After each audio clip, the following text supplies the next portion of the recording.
All right, here we go. First, I'm going to say, Phil Flowers, you're a jackass. Do news, Phil, and then tell me how wonderful your life is. Oh, no, you're going to move. That's right. So you're irrelevant. Don't piss me off. Oh boy. Don't piss me off. 1, 2, 3, 4, 5, 6, 7, 8, 9, 10. And don't be fake when you see me at Bacchus Hospital, when I'm there with my father and going, hi, Mike, how are you? No. Because as soon as I walk by, you're flipping me off. That's what happens when Phil, because you know why? Because they kicked me out of Grizzled now because Phil's afraid of me. So he'll say shit about me when he knows I can't see it. So you're an asshole, Phil. Are you through? Until the end of the show, I'll tell him he's a jerk. And if you want to come here and talk to me about it, Phil, you can sit right at this table and we can chat about it. When I can actually talk back to you about it. Wow. We're not on the air. Instead of being Yeah. yeah, we are.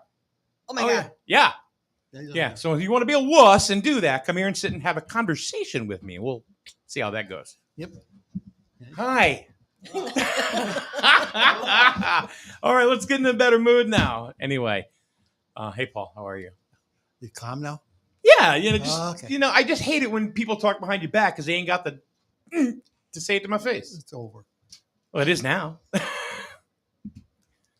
So anyway, Okay. Barbara Hatch, good morning. A close personal friend to Taylor Swift, I understand. No.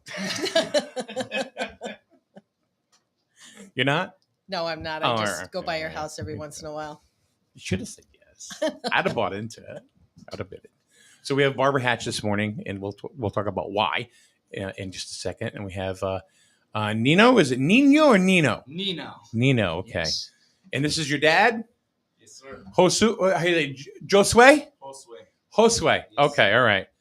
I know a state trooper by the name you spell it Josue. Yes, sir. He just says it Josue. Yeah. He works for public information. So anyway. Okay. Yeah, I'm a little amped. I was up at 4:30 this morning. I had to go up to New Britain this morning. That's why I was wondering if I was You did your gonna be daddy back in time. duties. I did. Good morning, Barbara. Good morning. Good morning, Nino. Good How morning. are you?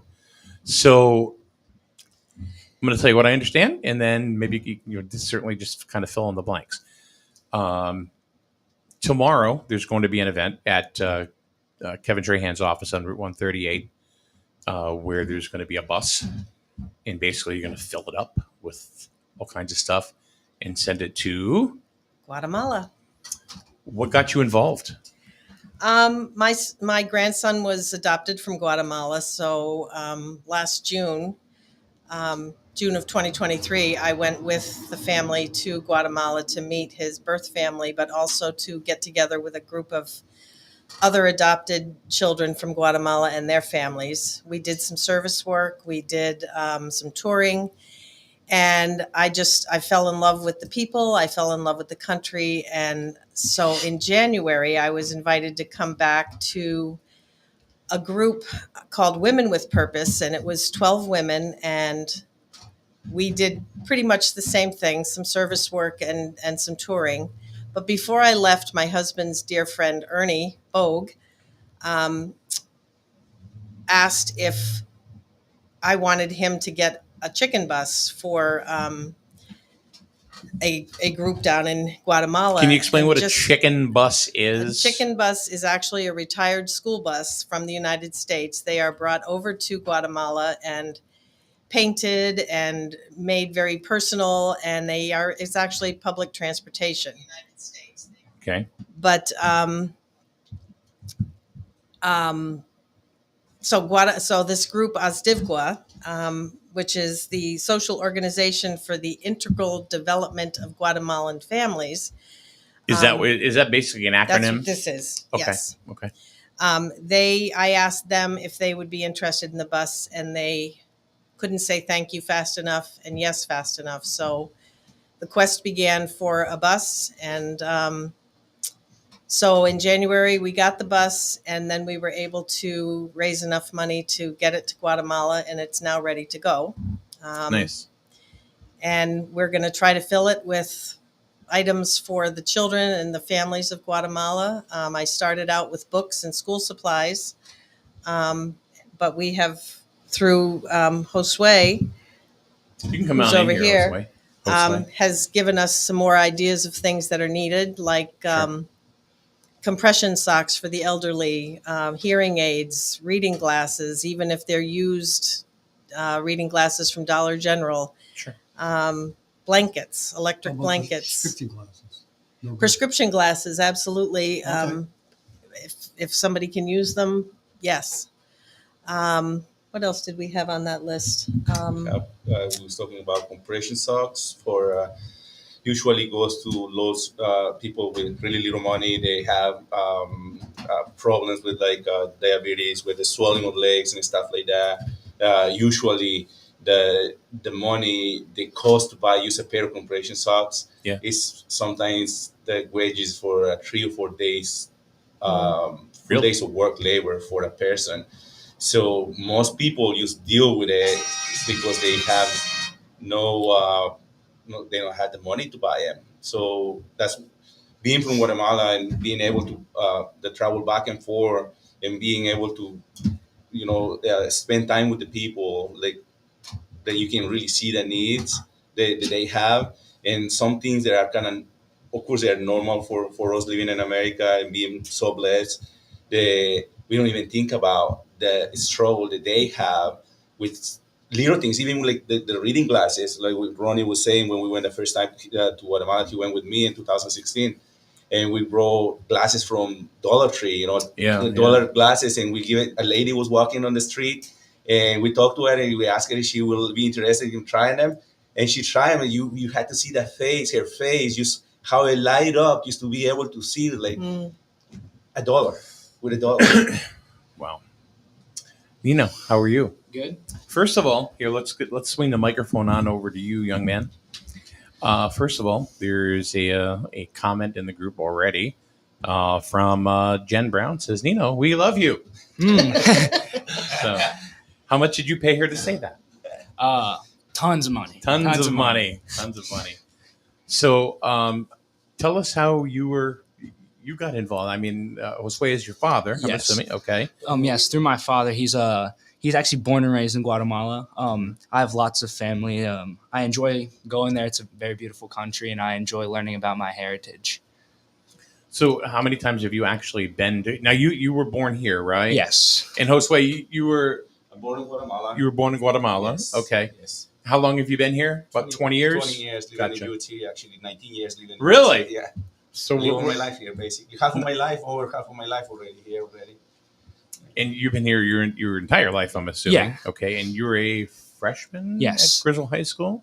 Yes. Okay.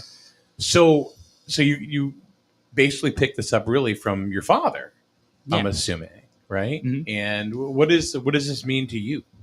Well, I've been when I'm down there, I see a lot of poverty. I feel bad for people. It hurts to see like my people, like just not having the necessities. So I'm glad that I can kind of be a part of this Sure. and help out. Now, do you still have family there Yes. in Guatemala? I have or- lots. Oh, Of really, family. huh? Yes. So like who? Like aunts, uncles, grandparents? Aunts, uncles, or- grandparents. Really? Cousins, great grandparents. Now, do you think you'll go back there to work? Maybe like a mission kind of thing where you're Definitely. Yeah. yeah. Yeah. That's pretty incredible. That's pretty incredible that at such a young age you have that passion. Yeah. To want to do something like that. Yeah. So, are you going to be down there tomorrow morning or at? You're gonna see. Are you going to Guatemala in the bus? Put it that way. No. All right. Who's driving the bus? It is Jose Miguel, who is the director of Vastivgua. It's his cousin who's coming up with another gentleman, and they have a transport company, so they're coming up to pick the bus up. Okay. So, what happens if the bus breaks down? In Mexico. Hopefully, they're good mechanics. Yeah. He stood up. So I had to like try to be like slow to speak, but like I just love the way the guy moves and putting people together, and how like actually almost an not say an accident, but thanks to Ronnie that knows quite a few people and talking to Kevin, put us together with Bar. And first of all, I want to honor her because like this is at her own time. You know, for people, it's true her grandson is from there, but this is people that she never ever see before in her life, and for for people that are like almost over 2,000 miles away from her house, and she Yeah. takes the time and, dedicate her time and her money too, because of course this is all donations to do things for people that some people that she probably never gonna meet in her lifetime.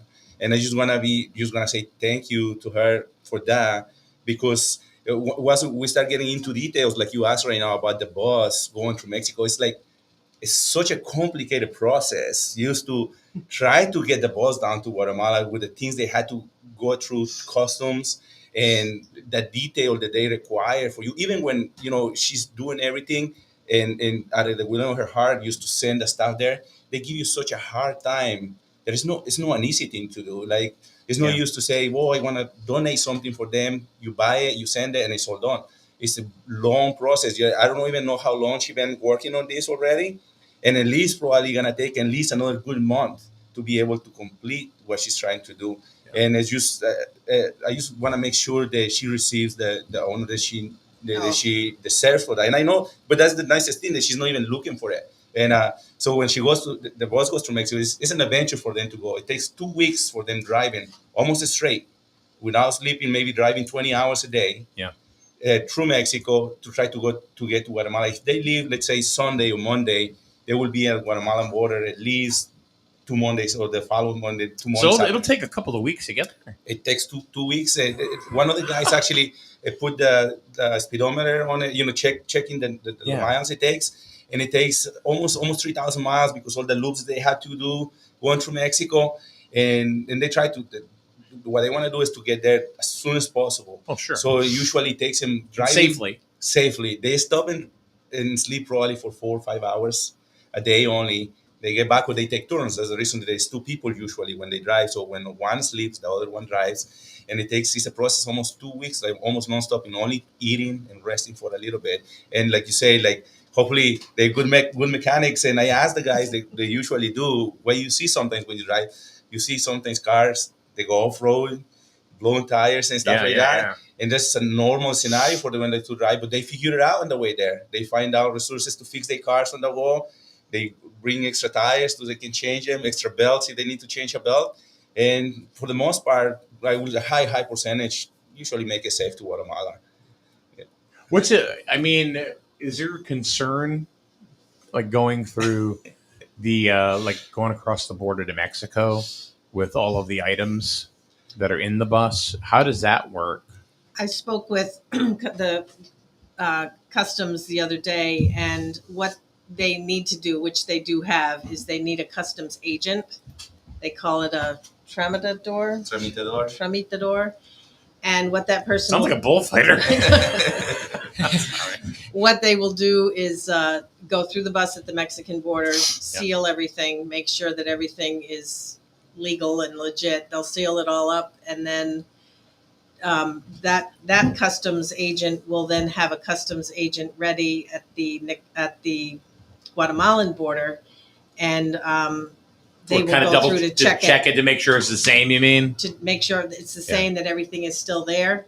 If there's anything that's been taken off the bus, they'll probably confiscate it, the bus. So anyway, there's a real process that you have to go through, but we've got it in place. Because I've heard stories, and I don't, real stories from real people that sometimes, like our friend Brian, who kind of lives off the grid, him and his family, they just drive all over the place in their camper, and his wife, 4 boys, and they just live in like a caravan kind of thing. I used to work with the guy.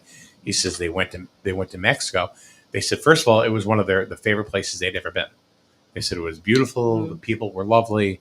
He said, however, if you get stopped, sometimes it may cost you something right on the road. Yeah. So is that something that is I mean, I just don't know. I mean, is that a concern, or is that something that? It's something that is a concern for them, but they know how to deal with it. Okay, all right, good. Yeah. What about the dangers of the cartel? That's Paul can't one hear of the concerns. Oh, it's one of the concerns. Is the danger of the cartels, and sometimes it involves some kind of a payment. And if that's what we need to do, that's what needs to be done. Gotcha.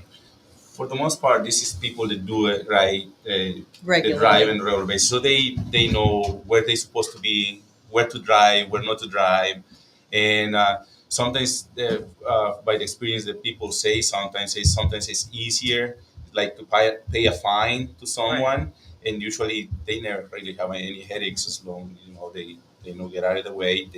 These roads are traveled by thousands of cars, Sure. on the same way, like when when the bus get to Texas, it's another several thousand cars trying to do the same exactly thing that the bus will do. So they a lot of times they drive in groups, 10 cars, 15 cars, 20 cars at a time, and they always travel like a caravan to try to protect each other. They were trying to look for the well-being of each other. A lot of guys are from Guatemala, so they always make sure they take care of each other. If somebody, like, even when they break down, of course somebody will stop and see if they can help, and then that's how they make it happen. Because if it was that bad, people will not do that anymore.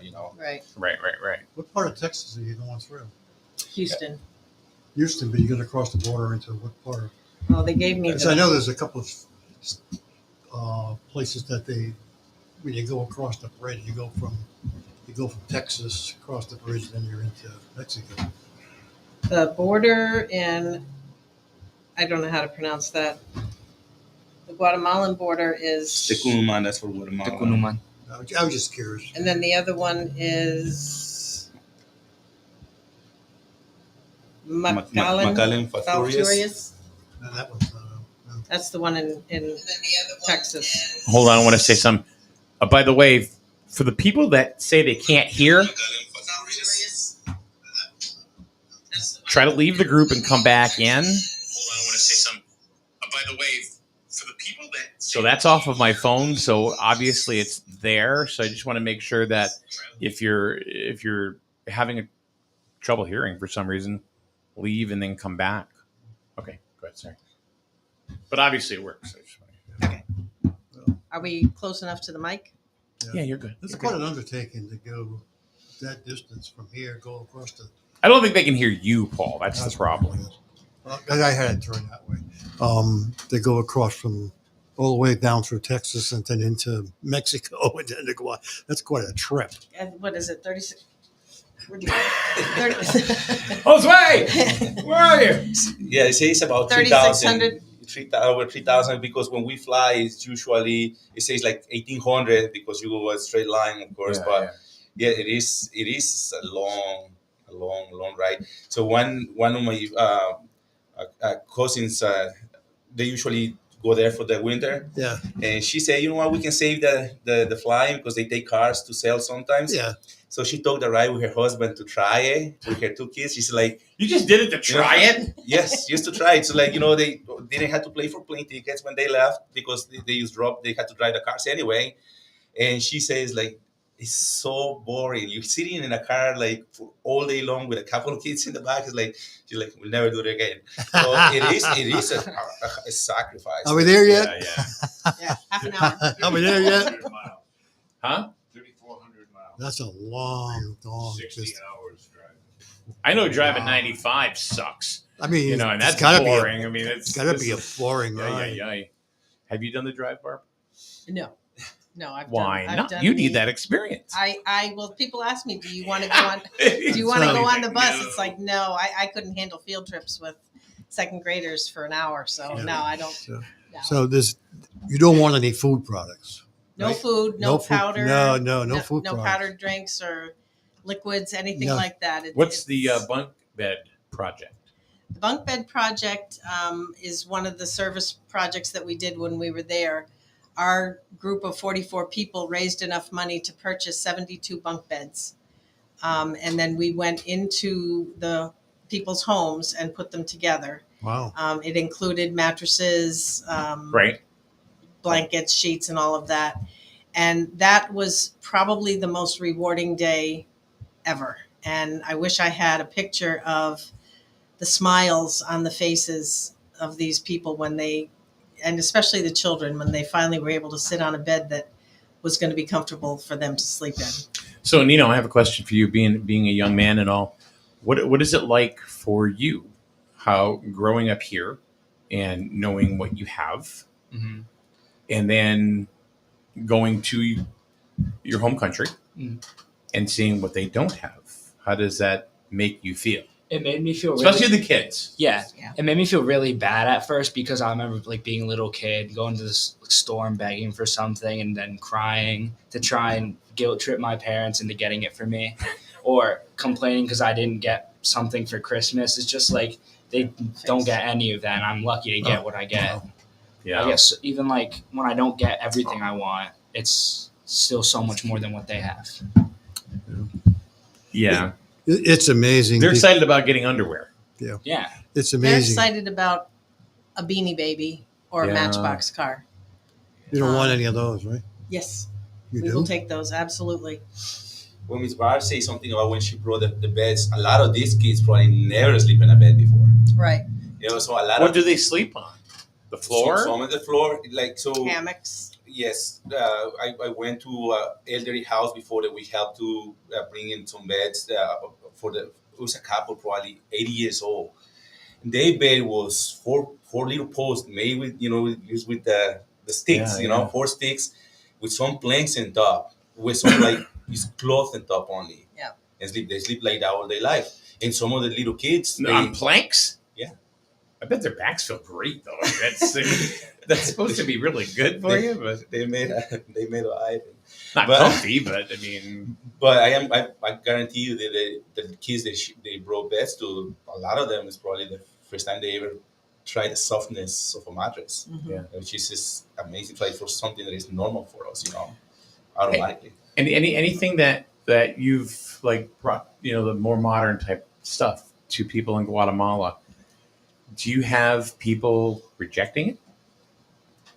Like, I don't know about this. I'm afraid of it. It's new to me. I don't want it. Does that ever happen? It's never happened to me, but you've been there more than I have. So it's a craving, especially for little kids. They see things from other people. A lot of these women, they work for people with more money. Yeah. So they go into their house, they clean for them, Mm. they cook for them. The kids are on their back. They don't go into school, they go on with them. So they look in all this the people have. The people that are more fortunate with Right. toys, playing, kids playing with toys. And most of the time, it's being real. Will you share your toys with somebody you don't know? Sometimes they do, sometimes they don't. So these little kids are just craving things. They see beds on those houses, and so they know what it is. Yeah. Sometimes they don't know how it feels. Got it. So they're familiar with things, but they don't have them. So most of the time, it's it's just an organization that is well known. So if you are unknown from the community, they do give you a hard time if you show up and trying to give things to them because, like, well, who are you? Why are you doing this? So they question you, and but when you are organized and they know where is this coming from, most of the time it's welcome and with an open heart and it's appreciated.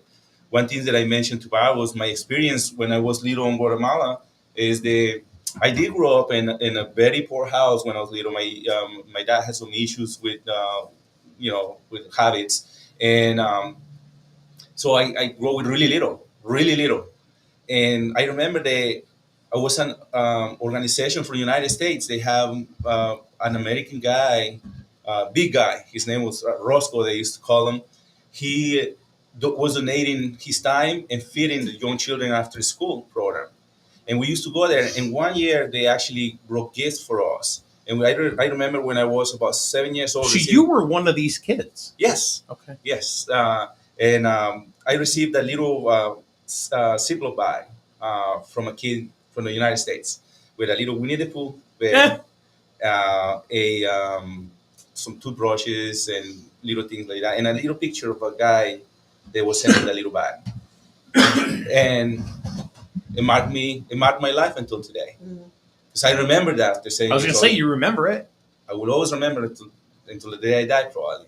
So just because we sometimes we think that we do something really little, it doesn't matter, but it does matter for Sure it somebody. does. We probably forget about it being here because we are overwhelmed. But down there, one kid will be like that dollar, the $2 that you spend to buy something, or the sacrifice that a kid does to say, you know, I'm gonna give Yeah. this little stuff toy for a kid down there. It may you forget it in a week or two, but somebody like me will remember it 35 years later. You know, and so it is a wonderful thing, and I can see it from both sides. That's why we start helping. Actually, you know, we start giving back to our community. Nino actually went back the first time in 2017.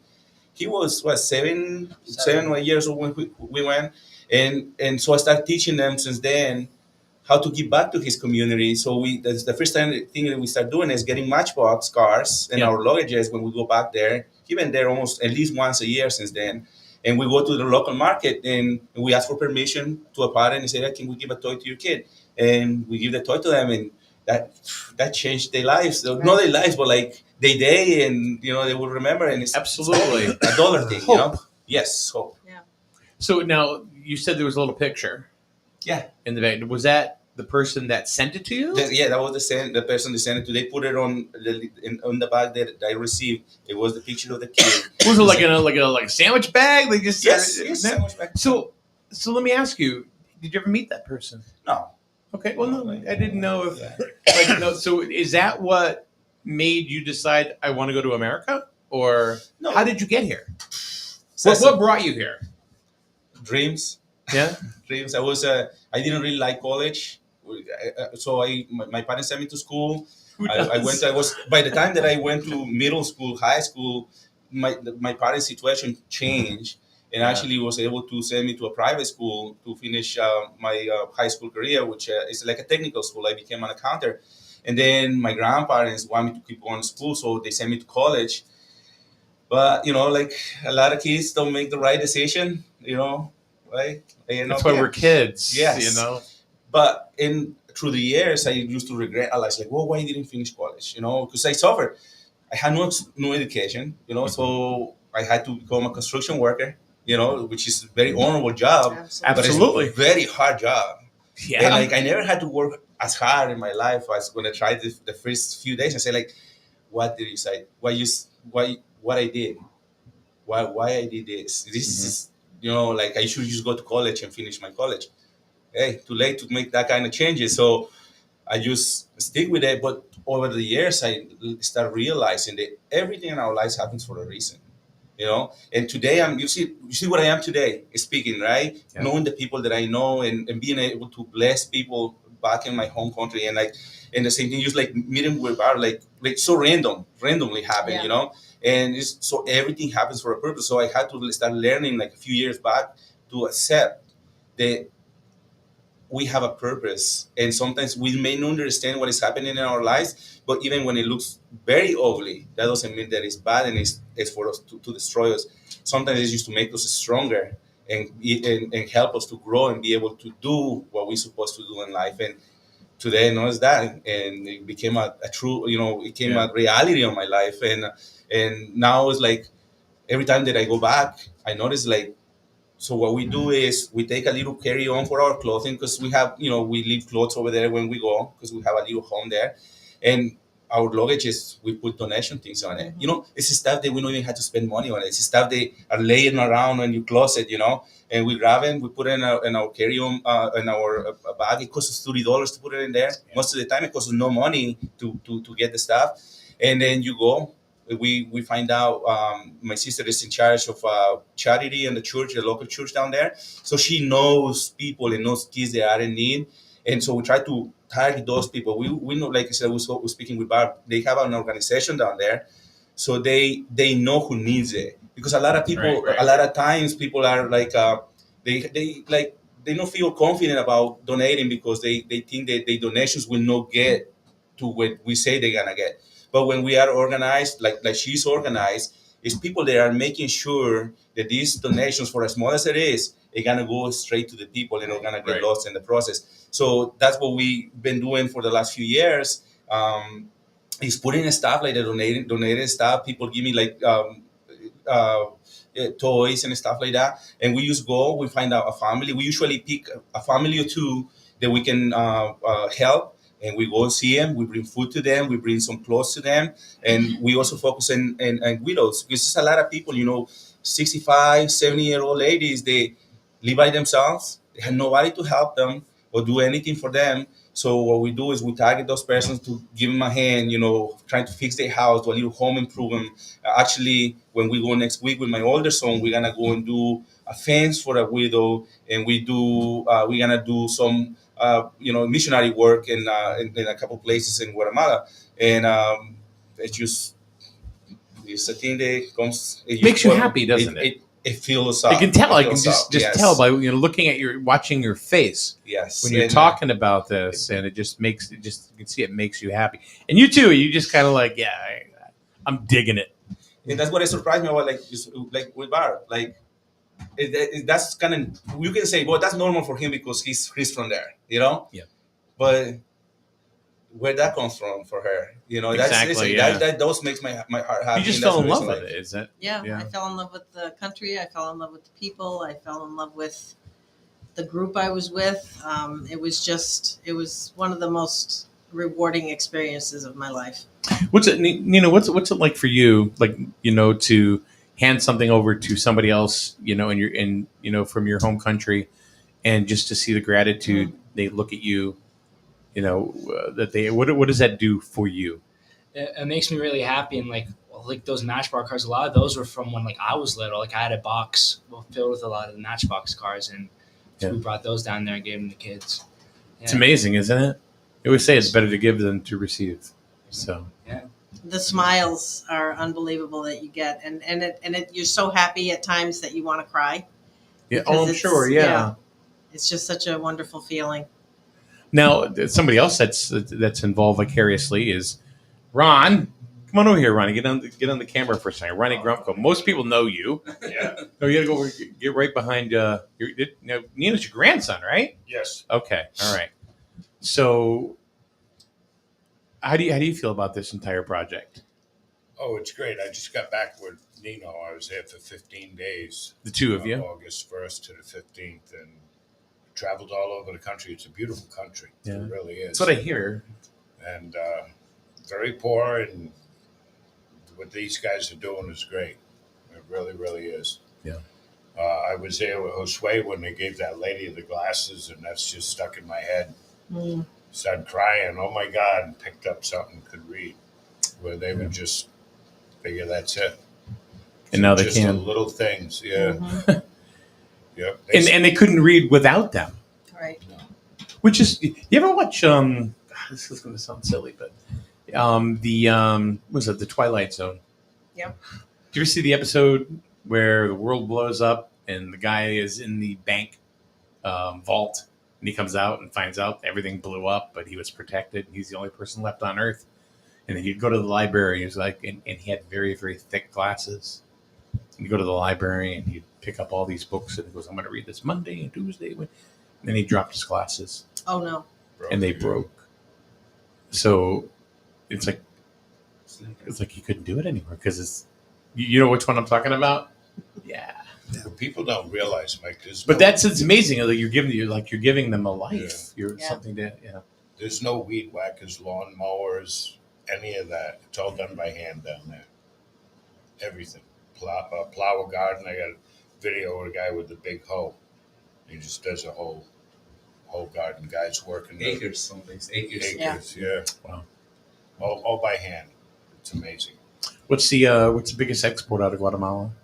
Probably coffee. Coffee? Yeah. Coffee and fruit, I think, right? Yeah, Bananas. that's mangoes. Mangoes, you say? Mangoes, bananas. Coffee. But coffee is one of the biggest one. We have a good name when it comes to coffee. I know the Dominicans really big on coffee too. Guatemalan coffee's better. It is. I've never had it. I have a I would connection. bring- I'll see what I can Bring do. some. Bring I'm a some. coffee Yeah. connoisseur. I would love to have some of that. So, anything else you guys want to add about tomorrow, which is going to be at Kevin Trahan's Trahan Insurance Agency on Route 138 tomorrow from 9 to 12. 819 Voluntown Road. And bring a sandwich baggie with a Matchbox car, a note, and a picture. And You'll change the world for Yeah. somebody. and for those people that would not mind, I would like to get names because Jose Miguel will somehow get children to write a thank you note and take a picture of it. It might take 6 years to get it, but yeah, they are very appreciative. All right, so Ronnie's just showing me a gentleman just using a hoe to. That's hard work. What's the temp down there? Huh? What's the temperature? Moderate. 80 degrees and where we live depends. When you have all kinds of the weather there. Lots of like high altitude, like That- 6,500 feet, where my grandparents live. Okay. This is they take the corn and they hydrate it. And his grandfather has a mill, Yeah. and they grind the hydrated corn down to masa. Then they make the tortillas with that. Huh. So one thing I never knew how you make them. It's too bad there's not a room on that bus to take a bunch of these people here that hate the United States. They don't Yeah. realize what the hell they got. Very true. Let's load a bunch of them up, take them there, and leave them. No, Yeah.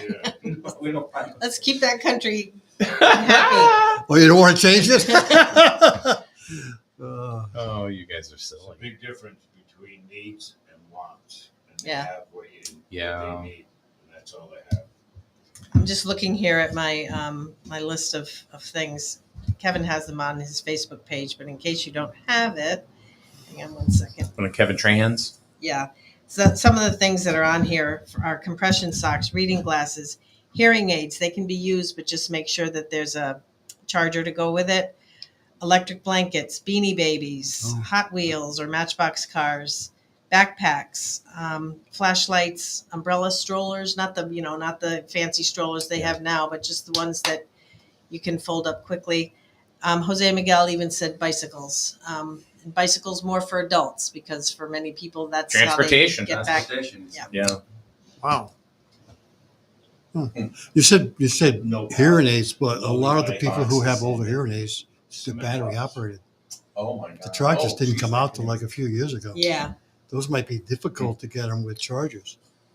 What about the ones with the batteries? That's okay. Yeah, that's You can okay, get too. batteries down there. Yeah. Yeah, That's okay. Yes. yeah, because a lot of the people who have hearing aids get the chargers now, but they have the old ones.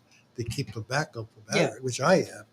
So you would take the ones with the batteries as well. Yeah. Yeah. Absolutely. Okay. We don't want a lot of clothes. Baby clothes was a need, but as far as adult clothes, it's Yeah, you don't want people dumping crap like yeah. that. I don't. Yeah. So yeah, whatever. People here are a lot bigger than down there. Right. Yeah. What if the bicycles were painted like pink and different colors? Do you The- care? Do you care? No, Why do they you can ask? paint it if they don't like the pink. You have a bike? They don't mind. There's a bunch of them around my yard that my wife is putting flowers on them, but now they're just sitting out in the yard. I mean, maybe I can talk her into loading them on. I mean, there's a couple of little tiny ones too. We're Maybe talking more for adults.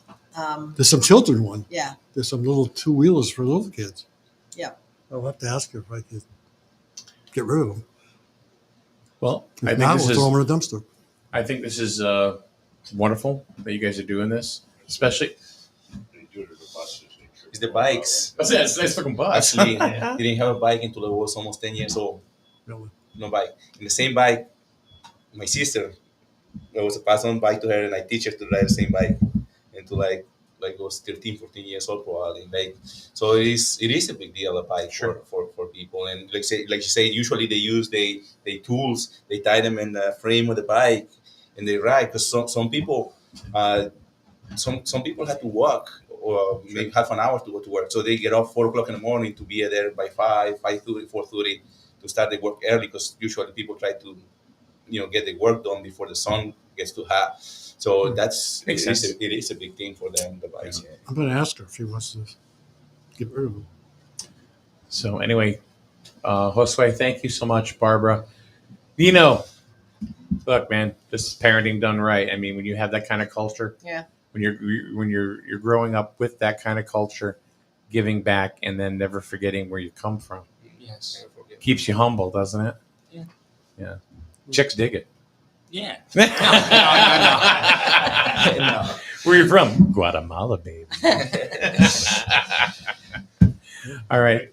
Thank you very much, guys, for coming in. Ronnie, Thank thanks, you. Kevin. Thanks to Kevin Trahan for letting us know about this organization and the event for tomorrow. Yes, big Yeah. thanks to Kevin. He's as passionate as we are, and he's never even been there.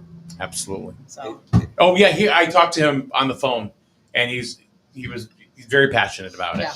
Very passionate about it. He's just a good guy. Yeah. Kevin is so. I'm gonna work hard to take him down one of these days. yeah, Yeah. we all He need would to be go. down there. Yep. Yeah. As long as you can play golf. It's Yeah. a golf course. It's a golf course. Paul, thank you, man, for coming in. I'll see you Monday. Yep. All right. Have a good weekend, everyone. Good luck. We'll see you later.